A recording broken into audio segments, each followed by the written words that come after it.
Hey everyone, this is Gaurav here. Welcome back to the channel. कैसे हैं आप सभी? उम्मीद है बहुत ही अच्छे होंगे।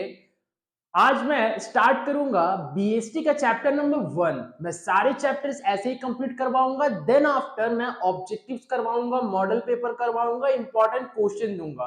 तो अभी 10 दिन है। मैंने कल वीडियो एक अपलोड किया था जिसमें कि मैंने बताया था कि कैसे करके 10 दिन में प्रिपरेशन करना है, अच्छी तरह से प्रिपरेशन होगा। तो उम्मीद है आप लोगों ने वो वीडियो देख लिया होगा। जिसने भी नहीं देखा है, इस वीडियो का डिस्क्रिप्शन में आपको उसका लिंक मिल जाएगा, तो आप जाके उसको चेकआउट कर सकते हैं।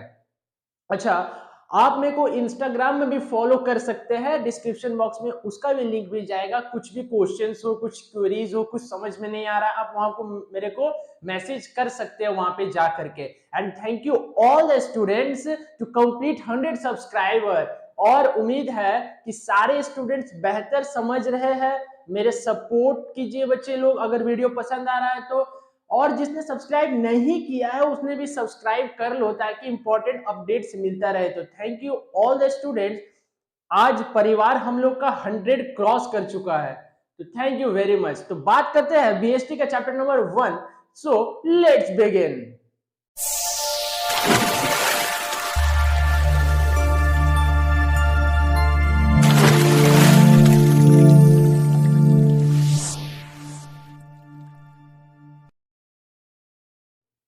देखिए, सबसे पहले बात करते हैं चैप्टर नंबर 1 में क्या कहता है, nature and significance of management. देखिए, एक बात आप क्लियर कर लो कि मैनेजमेंट का जो जरूरत है, मैनेजमेंट का जो नीड है, वो हम लोग का डेली लाइफ में होता ही होता है। मैनेजमेंट एक इंपॉर्टेंट रोल प्ले करता है डेली लाइफ में। मीन्स आप कुछ भी एक्टिविटी देख लीजिए, जैसे कि मैं वीडियो अपलोड कर रहा हूं, ये एक मैनेजमेंट से हो रहा है। कैसे सर मैनेजमेंट इसमें वीडियो अपलोड करने मैनेजमेंट कैसे है सर? देखिए, फर्स्ट ऑफ ऑल मैं वीडियो रिकॉर्ड करता हूं, then after editing, then after uploading, and then आप लोगों के पास जाता है। तो ये एक सिस्टमेटिक प्रोसेस है जो कि स्टेप बाय स्टेप मैं कवर करता हूं, तभी वीडियो आप लोगों के पास जा पाता है। तो इसीलिए मैं कहता हूं कि मैनेजमेंट डेली लाइफ में इंपॉर्टेंट है। तो मैनेजमेंट का इंपॉर्टेंस डेली लाइफ से है ही। ठीक है, मैं समझाऊंगा आगे चलकर भी। जैसे कि देखिए, टू वर्ड्स जो है, एक इफेक्टिवली और एक इफिशिएंटली। देखिए, इफेक्टिवली और efficiently the most important terms of the first chapter of business studies, nature and significance of management. देखो, ये क्या होता है? इफेक्टिवली का मतलब होता है ऑन टाइम। क्या होता है? ऑन टाइम, मतलब समय पे काम को खत्म करना, समय पे काम को खत्म करना। और इफिशिएंटली का मतलब होता है मिनिमम कॉस्ट। समय पे तो काम खत्म होगा ही, लेकिन कम खर्चों में, कम कॉस्ट में, कम पैसा में। जैसे बोलते हैं ना, दुकान में जाते हैं तो सर जी आप मेरे को चीप एंड बेस्ट दिखाओ। चीप एंड बेस्ट क्यों मांगते हैं? ताकि पैसा भी कम लगे और जो हम चीज परचेज कर रहे हैं, जो चीज हम खरीद रहे हैं, वो भी मेरा अच्छा हो। तो मिनिमम कॉस्ट, तो इसीलिए मिनिमम कॉस्ट मींस इफेक्टिवली का मतलब हो जाता है ऑन टाइम, एफिशिएंटली का मतलब हो जाता है मिनिमम कॉस्ट। ठीक है, कभी कभी इन दोनों के बीच में डिफरेंस पूछ देगा, या फिर बोल देगा what do you mean by the term efficiently या इफेक्टिवनेस। ठीक है, तो ये सब जरा ध्यान रखिएगा। इफिशिएंटली का मतलब ऑन टाइम और इफेक्टिवली का मतलब on time plus minimum cost. Clear है? क्लियर है सर। देखो, एक बात है, ये वाला जो है मीनिंग ऑफ मैनेजमेंट, ये बहुत हद तक मैंने आपको समझा दिया है। कल जो मैंने प्रीवियस वीडियो अपलोड किया था उसमें भी मैंने मीनिंग समझा दिया, किसका? मैनेजमेंट का। अब बात करते हैं डेफिनेशन ऑफ मैनेजमेंट। देखिए, डेफिनेशन जो होता है वो किसी ऑथर के द्वारा कहा जाता है, कोई ऑथर के द्वारा कहा जाता है। न्यूटन एंड ओडोनेल हो गया, बहुत सारे ऑथर है। ठीक है, तो आप किसी भी, आप जो किसी का भी बुक का फॉलो करते हो, किसी भी राइटर का बुक फॉलो करते हो, चैप्टर नंबर 1 में आपको डेफिनेशन ऑफ मैनेजमेंट मिल जाएगा। आप किसी का भी जो आपको पसंद लगे, किसी का भी आप ऑथर को उठा के याद कर लेना उसको। और मीनिंग, एक मीनिंग क्या होता है ना, उसको जस्ट मतलब मीन्स जो पढ़ा लिखा नहीं भी है उसको भी समझ में आ जाए, इतना आसान होना चाहिए मीनिंग। और डेफिनेशन मतलब जिस जो ऑथर ने कहा है, उस पर्टिकुलर ऑथर ने क्या कहा है मैनेजमेंट के बारे में, वो हो गया डेफिनेशन ऑफ मैनेजमेंट। समझ में आ गया? क्लियर है सर जी। अब आ जाओ कैरेक्टरिस्टिक्स या फीचर्स। देखो मैंने यहाँ पे शॉर्ट में लिखा है, मैं फुल फॉर्म बता देता हूँ। सी से हो जाएगा कॉन्टिन्यूअस, एम से मल्टी डायमेंशनल, आई से इंटेंजिबल, जी से ग्रुप एक्टिविटी, डी से डायनामिक, पी से परवेसिव और जी से गोल ओरिएंटेड। ठीक है, ठीक है। अब देखो सी से कॉन्टिन्यूअस होता क्या है। कॉन्टिन्यूअस, कॉन्टिन्यूअस क्या मीन्स मैनेजमेंट हमेशा चलता रहता है। कोई एक ऑर्गेनाइजेशन है, कोई एक संस्थान है जिसमें कि मैं काम करता हूं मान लो, अब वहां पे मैनेजमेंट हमेशा चलता रहेगा। ऐसा नहीं कि एक महीना चला फिर बंद हो गया, फिर अब 6 महीना बाद स्टार्ट होगा मैनेजमेंट, ऐसा नहीं है। मैनेजमेंट हमेशा कंटिन्यू रहता है, मैनेजमेंट कंटिन्यू करता है। हर एक ऑर्गेनाइजेशन में मैनेजमेंट इंपॉर्टेंट है, तो इसीलिए कॉन्टिन्यूअस एक्टिविटी है। ठीक है, अब बात करते हैं मल्टी डायमेंशनल। देखो मैनेजमेंट बहुत सारे रोल प्ले करता है, मैनेजमेंट एक साथ में बहुत सारे काम करता है, जैसे कि वर्क को मैनेज करना, काम को, पीपल को मैनेज करना मींस रिसोर्सेज को मैनेज करना, एंड द लास्ट ऑपरेशन को, जो काम हो रहा है उसको भी मैनेज करता है मैनेजमेंट। समझ गए, एक work people operation, work people operation, work people operation, WPO याद रखना बच्चे एम वाला पॉइंट के लिए। ठीक है, अब देखो इसका आई का मतलब होता है इंटेंजिबल। बताओ अकाउंटेंसी में इंटेंजिबल तो पढ़े होंगे, इंटेंजिबल एसेट्स जैसे गुडविल, ट्रेडमार्क, पेटेंट, कॉपीराइट, ये सब क्या है, इंटेंजिबल एसेट्स है। मींस इसको हम देख नहीं सकते लेकिन महसूस कर सकते हैं। ठीक उसी प्रकार मैनेजमेंट को हम देख नहीं सकते लेकिन उसको महसूस कर सकते हैं। कैसे सर, आप एक जगह पे गए, उस पर बता दोगे कि मैनेजमेंट है कि नहीं? हाँ बच्चे बता दूंगा। कैसे? जैसे मान लीजिए मैंने स्कूल में गया, अब स्टाफ रूम में टीचर्स बैठे हैं, क्लासरूम में स्टूडेंट्स बैठे हैं तो मैनेज है, लाइब्रेरी में बुक्स रखे हुए हैं तो मैनेज है। अब अगर वही उल्टा हो जाए, स्टाफ रूम में स्टूडेंट्स बैठ जाए और क्लासरूम में टीचर्स बैठ जाए और लाइब्रेरी में बुक ना हो करके और कुछ रख दिया जाए, तो उस ऑर्गेनाइजेशन में आप कह सकते हैं ना कि मैनेजमेंट नहीं है यहाँ पे। तो ठीक उसी प्रकार कोई भी ऑर्गेनाइजेशन में मैनेजमेंट इंपॉर्टेंट है, तो इंटेंजिबल है, दिखता नहीं है, महसूस कर सकते देख करके। समझ गए, समझ गए।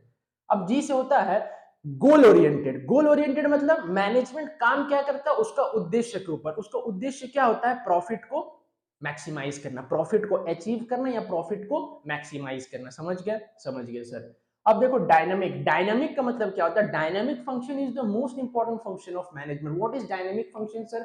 It adopt the changes according to the need of the organisation. Means जो भी चेंजेस आएगा ना ऑर्गेनाइजेशन में, कोई मान लो चेंज आया, कुछ भी चेंजेस आया ऑर्गेनाइजेशन में, तो उसको वो एडप्ट कर लेता है, तुरंत उसमें ढल जाता है, तुरंत उसमें ढल जाता है। जैसे कि मैं चैप्टर पढ़ा रहा हूँ, चैप्टर नंबर 1, अब आप लोग मेरे को कमेंट कर रहे हैं कमेंट बॉक्स में कि सर अब चैप्टर नंबर अब 2 नहीं 3 पढ़ाना सर, और 2 नहीं 3 पढ़ाना, तो मेरे को पढ़ाना पड़ेगा। क्यों?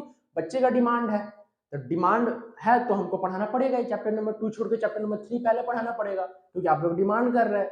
तो जैसे कि मैं ढल गया, आप डिमांड के मैं उस पर चला गया, तो ठीक उसी प्रकार मैनेजमेंट भी क्या चेंजेस में अडॉप्ट कर लेता है, तुरंत अडॉप्ट हो जाता है।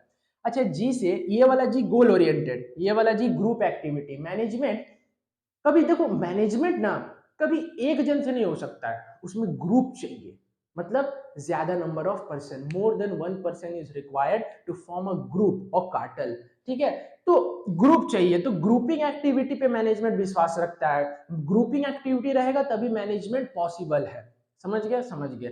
अब परवेसिव, ये परवेसिव का मतलब क्या होता है? PERSAVI, परवेसिव का मतलब क्या होता है? परवेसिव का मतलब होता है कि मैनेजमेंट हर एक लेवल में काम आता है। जैसे कि आप लोग देखिए यहाँ पे top level, middle level, lower level, तो हर एक लेवल में मैनेजमेंट काम आता है। ऐसा नहीं कि टॉप में होगा और लोअर लेवल में नहीं होगा, ऐसा है? नहीं नहीं नहीं। जैसे मान लीजिए स्कूल में प्रिंसिपल मैनेजमेंट फॉलो कर रहे हैं और जो वर्कर्स है, जो जैसे मान लीजिए जो बस चलाते हैं, कंडक्टर है, वो लोग मैनेजमेंट फॉलो ही नहीं कर रहे, ऐसा थोड़ी हो सकता है। नहीं, मैनेजमेंट हर एक के लिए समान है, मैनेजमेंट हर किसी को फॉलो करना पड़ता है। क्यों? ताकि आउटपुट अच्छा है, प्रॉफिट मेरा मैक्सिमाइज हो ईयर आफ्टर ईयर। तो उम्मीद है कैरेक्टरिस्टिक समझ गए होंगे। अब देखिए ऑब्जेक्टिव्स क्या है? Organisational objectives, social objectives, personal objectives. क्या है सर? कुछ ऐसे काम होते हैं जो कि ऑर्गेनाइजेशन के हित में किया जाता है। जैसे कि कैसा काम? मान लो ऑर्गेनाइजेशन का प्रॉफिट को मैक्सिमाइज करना है, ऑर्गेनाइजेशन का प्रॉफिट को मैक्सिमाइज करना है, तो ऑर्गेनाइजेशन का जो गोल है, क्या गोल है? प्रॉफिट को बढ़ाना।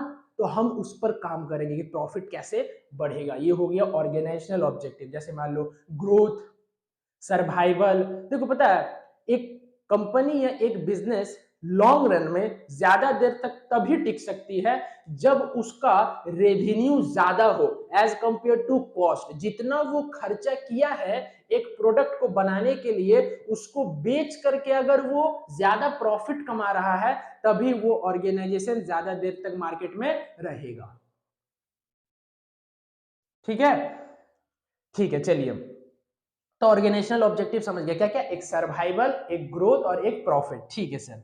सोशल ऑब्जेक्टिव्स क्या होता है? सोशल ऑब्जेक्टिव्स, सोशल ऑब्जेक्टिव्स का मतलब होता है कि सोसाइटी को कुछ हार्म ना हो, एनवायरनमेंट को कुछ हार्म ना हो। बोलते हैं ना अनफेयर ट्रेड प्रैक्टिसेस, अनफेयर कुछ ना हो, गलती कुछ ना हो, सबका समान, सबसे समान रख करके, सबको समरूप रख करके हम लोग काम करें, तो सोसाइटी को तकलीफ ना हो, ये सब हम लोग ध्यान रखते हैं सोशल ऑब्जेक्टिव में।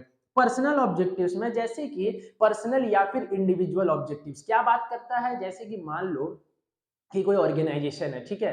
अब वो ऑर्गेनाइजेशन क्या कहता है कि जहां पे वो वर्कर्स काम करे, वर्कर्स बोलते हैं सर आप हमको अच्छा सैलरी नहीं देते, जहां पे काम करते वो एनवायरनमेंट अच्छा नहीं है। जैसे कि आप अगर अच्छा सैलरी नहीं दोगे तो कोई काम नहीं करेगा।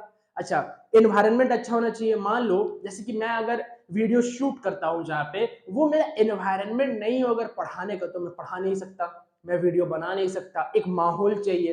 ठीक उसी प्रकार काम करने के लिए भी एक माहौल चाहिए ऑर्गेनाइजेशन में। तो ये सब आ जाता है पर्सनल ऑब्जेक्टिव या इंडिविजुअल ऑब्जेक्टिव्स में। समझ गए? समझ गए। अब देखिए अब क्या है, functions of management. Functions, post DC, post DC. ठीक है, देखिए एक बात बताते हैं आप लोगों को, बहुत ही आसान है ये वाला। पोस्ट डीसी होता क्या है, देखो जैसे कि शादी हो रहा है, शादी मैरिज सेरेमनी, उसमें ये पांचों का काम होता है, planning, organising, staffing, directing, controlling. देखिए शादी होगा किसी का तो प्लान किए कि क्या क्या काम करना पड़ेगा, जैसे कि इनविटेशन कार्ड देना पड़ेगा, तो फिर कैटरिंग वाला को बोलना पड़ेगा, अच्छा डेकोरेशन वाला को बोलना पड़ेगा, तो ये सब प्लान कर लिए, ठीक है।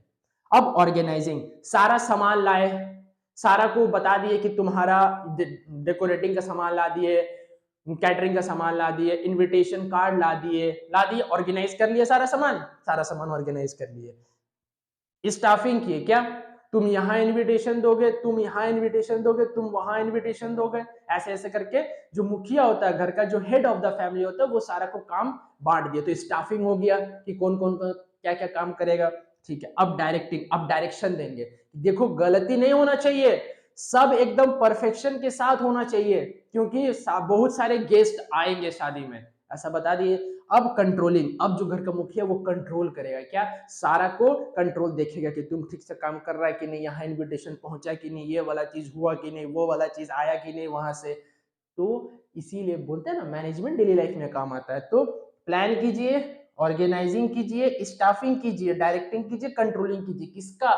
स्टाफ का, वर्कर्स का। जैसे प्लान कर लिए कि क्या प्रोड्यूस करना है, जैसे ये वाला पेन बनाना है, ये वाला मार्कर बनाना है, चलो प्लान हो गया। ऑर्गेनाइज कर लिए, इसके लिए क्या सामान चाहिए, एगो ढक्कन चाहिए, एगो ये बॉडी चाहिए और एगो इंक चाहिए, चलो हो गया, हो गया। अब स्टाफिंग, कौन कहां से कितना बनाएगा, तो बना दिए, चलो तुम ये वाला ढक्कन तुम लगाना सिर्फ सारा पेन में, तुम्हारा यही काम है, तुम इसको बनाना, तुम इंक डालना, हो गया, स्टाफ कर दिया हम। डायरेक्टिंग, सब कुछ काम ठीक से देख रहा है, गलती नहीं होना चाहिए, ये सब डायरेक्शन देना, ठीक है। और एक हो जाता है कंट्रोलिंग, सारा काम को देखना कि ये सही से ढक्कन लगा रहा है कि नहीं, इंक सेम डाल रहा है कि नहीं, मान लो एक पेन में कम इंक, एक पेन में ज्यादा इंक, तो ओवरफ्लो हो सकता है। ये सब चीजें ध्यान रखना, तो मैनेजमेंट इसी को कहते हैं। अच्छा देखो, importance of management, importance of management क्या है, देखो अचीविंग ग्रुप गोल्स, गोल्स को अचीव करना, जैसे प्रॉफिट हो गया, ठीक है, सर्वाइवल, ग्रोथ, ये सब गोल्स को अचीव करना मैनेजमेंट का इंपॉर्टेंस कहलाता है। इंक्रीजेस इफिशियंसी, अभी बताए थे, इफिशियंसी का मतलब क्या है, मिनिमम कॉस्ट, ज्यादा खर्चा में ज्यादा, कम खर्चा में ज्यादा आउटपुट देना। आउटपुट का मतलब देखो, कैलकुलेटर देखो, कैलकुलेटर, तो कैलकुलेटर में जब 5 + 2 करते हैं तो इक्वल टू 7 आता है। तो ये क्या हो गया, ये हो गया इनपुट और ये आउटपुट, समझ गया ना। तो इनपुट और आउटपुट क्या होता है, समझ गया।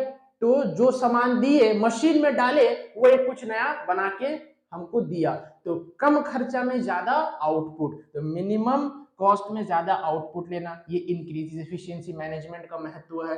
क्रिएट डायनामिक ऑर्गेनाइजेशन, अभी बोले डायनामिक फंक्शन मतलब क्या, चेंजेस को एडप्ट करना, वही चीज है। Achieving personal objective, personal objective समझाए कि क्या, कि जो इंसान काम कर रहा है उसको अच्छा सैलरी मिलना चाहिए, अच्छा वर्किंग एनवायरनमेंट मिलना चाहिए, जहां पे वो काम कर रहा है वो अच्छा होना चाहिए, ताकि मतलब कम समय में वो ज्यादा काम कर सके और ऑर्गेनाइजेशन का हित में काम करे, ताकि प्रॉफिट ज्यादा आए। देखो मेन बिजनेस स्टडी में मेन मैं यही बताऊंगा, प्रॉफिट ज्यादा आए, प्रॉफिट ज्यादा आए, ठीक है। तो प्रॉफिट मैक्सिमाइज करना ही इसका उद्देश्य है, ठीक है, इसका ऑब्जेक्टिव है। अच्छा, डेवलपमेंट इन सोसाइटी, ऐसा कुछ काम करो ताकि समाज का डेवलपमेंट हो सके, सोसाइटी का डेवलपमेंट हो सके। ऐसा कुछ काम नहीं करो ताकि सोसाइटी क्या खराब हो जाए या फिर डेवलप ना हो सके, अनेबल हो जाए, एबल हो डेवलपमेंट के लिए, ठीक है।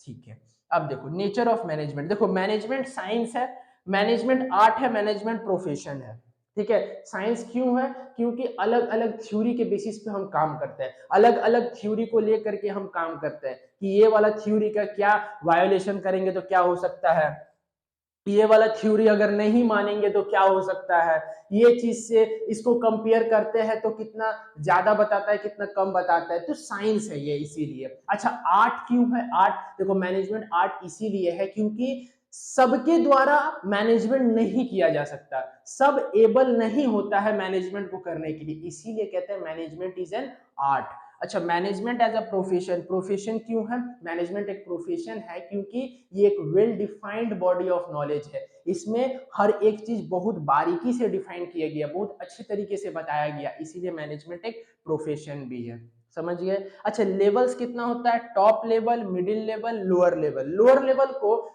और कहते हैं ऑपरेशनल लेवल और सुपरवाइजरी लेवल, क्या कहते हैं, लोअर लेवल का तीन नाम, एक लोअर लेवल, एक ऑपरेशनल लेवल और एक सुपरवाइजरी लेवल। तो टॉप लेवल में जैसे कि जो टॉप में रहते हैं, जैसे कि बैंक में मान लीजिए तो बैंक में जैसे मैनेजर, ठीक है, जैसे मान लीजिए कि ऑडिटर, मान लीजिए बैंक का जो सीनियर है, सीनियर मोस्ट मैनेजर, फिर उसके नीचे आता है मैनेजर तो वो मिडिल लेवल, फिर उसके नीचे आते हैं वर्कर्स तो वो लोअर लेवल। तो देखिए जो टॉप लेवल मिडिल लेवल को बताएगा तो मिडिल लेवल फिर लोअर लेवल को बताएगा, तो लोअर लेवल का अगर कुछ दिक्कत होगा वर्कर्स का तो वर्कर्स किसको बताएंगे, सुपरवाइजर को, ठीक है। जैसे मान लीजिए एक ऑर्गेनाइजेशन है, एक ऑर्गेनाइजेशन में काम हो रहा है तो उसका मैनेजर बोला सुपरवाइजर को कि तुम्हारा जो काम है वो अच्छा नहीं हो रहा, वर्कर्स लोग को बोलो ज्यादा मेहनत करने के लिए, तो सुपरवाइजर फिर गया वर्कर के पास, तो वर्कर को बोला कि तुम ज्यादा मेहनत करो, तुम लोग ज्यादा घंटा काम करो, पैसा वही तुमको देगा, ठीक है, मतलब पैसा जैसे 10,000 है तो 10,000 ही मिलेगा, लेकिन तुमको काम ज्यादा करना है। तो वर्कर्स लोग क्या डिसएग्री कर गए, अब वो लोग एग्री नहीं हो रहे कि नहीं,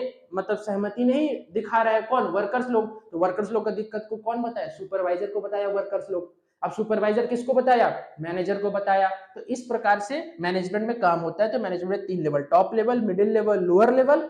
लोअर लेवल का और दो नाम, ऑपरेशनल लेवल और सुपरवाइजरी लेवल। क्या बोले, हाँ हाँ, और एक बार, और एक बार, अरे वाह शाबाश, वेरी गुड। लोअर लेवल का ऑपरेशनल लेवल और सुपरवाइजरी लेवल, ठीक है। ठीक है, तो नोट डाउन कर सकते हो बच्चे आप लोग।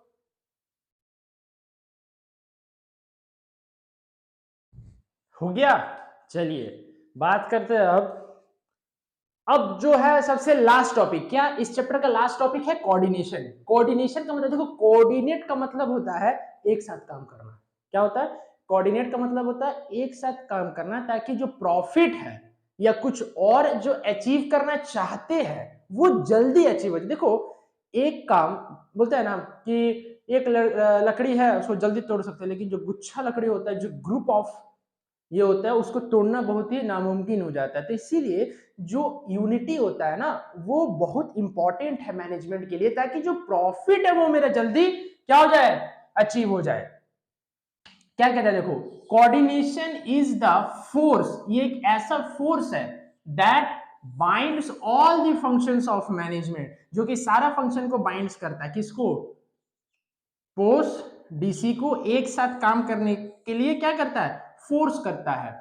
It is considered as the essence of management, इसको हम लोग मैनेजमेंट का एसेंस कहते हैं। देखो अगर ऑब्जेक्टिव आया कि एसेंस ऑफ मैनेजमेंट किसको कहते हैं, चार ऑप्शन, कोऑर्डिनेशन, प्लानिंग, ऑर्गेनाइजिंग और डायरेक्टिंग, तो coordination is the correct answer. तो याद रखना एसेंस ऑफ मैनेजमेंट किसको कहते हैं, कोऑर्डिनेशन को कहते हैं। तो एक ऐसा फोर्स है जो कि सारा फंक्शंस ऑफ मैनेजमेंट को एक साथ करता है, ताकि जो मेरा गोल्स है, जो मेरा उद्देश्य ऑर्गेनाइजेशन का, वो जल्दी अचीव हो जाए। समझ गए? समझ गए। फीचर्स क्या है देखो, इंटीग्रेट ग्रुप एफर्ट। अभी मैंने बोला कि ग्रुप एफर्ट को क्या वो एम्फसाइज करता है, इंटीग्रेट करता है, प्रोमोट करता है ग्रुप एफर्ट्स को, मतलब सबका एफर्ट, सबका जोर लगाना पड़ेगा उस उद्देश्य को अचीव करने के लिए।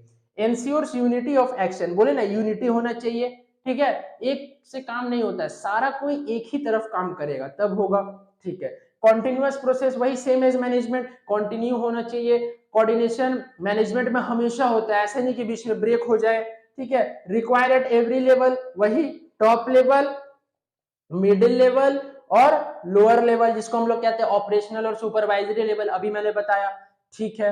Responsibility of all the manager, देखो अलग अलग लेवल में अलग अलग मैनेजर होता है, तो कोऑर्डिनेशन, हर एक मैनेजर रिस्पॉन्सिबल है कोऑर्डिनेशन को बिल्ड करने के लिए। कहां पे? ऑर्गेनाइजेशन में। हर एक मैनेजर कोऑर्डिनेशन को बिल्ड करने के लिए हर एक लेवल में रिस्पॉन्सिबल है, ताकि ऑर्गेनाइजेशन का गोल जल्दी अचीव हो सके, ठीक है।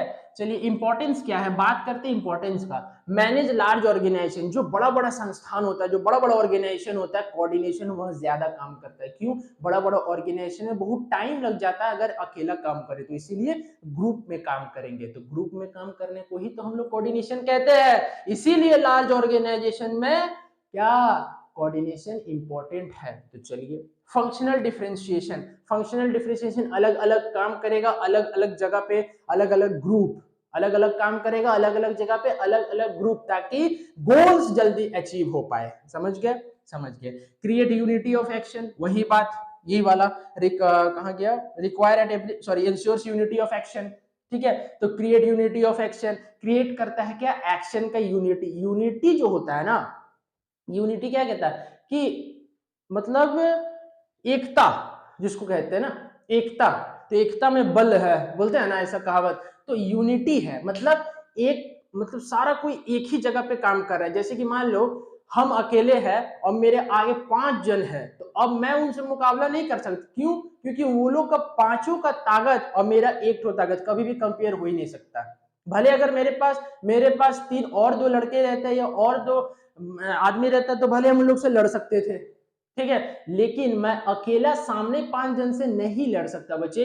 इसीलिए यूनिटी ऑफ एक्शन, तो कोऑर्डिनेशन इंपॉर्टेंट है ऑर्गेनाइजेशन का गोल्स को अचीव करने के लिए। तो आज यही था nature and significant of management. तो उम्मीद करता हूं आप लोगों को समझ में आया होगा। जल्दी से जाओ दोस्तों को शेयर कर दो वीडियो को, जिसने भी चैनल को सब्सक्राइब नहीं किया सब्सक्राइब कर लो। मैं डेली वीडियो डालता रहूंगा, इसी तरह से अपलोड करता रहूंगा वीडियो। So till then बच्चे, keep learning. I will meet you soon in the next video. Bye bye. Take care.